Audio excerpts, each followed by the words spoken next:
Chairman peoples party और वजीर खारजा बिलावल भुट्टो जरदारी का कहना है कि श्रीनगर में G10 इजलास करवाकर भारत ने दुनिया को बता दिया कि वो कोई आलमी कानून नहीं मानता। आज़ाद कश्मीर के ज़िला बाग में अमरीकी मीडिया से गुफ्तगू में बिलावल का कहना था कि आलमी कवानीन और सलामती कौंसिल की करारदादों पर यकीन रखने वालों को श्रीनगर में इजलास पर एतराज़ होना चाहिए। बिलावल का कहना था कि कश्मीरी अवाम फैसला करें कि इनकी सियाहत का फल नई दिल्ली को मिलना चाहिए या श्रीनगर को।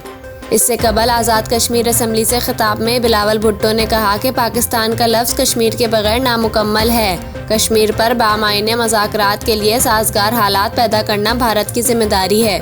इनका कहना था कि हम मज़ीद तनाज़े नहीं चाहते, जितनी चाय पीना चाहें पिला सकते हैं, अपने मुल्क का दिफा करना जानते हैं।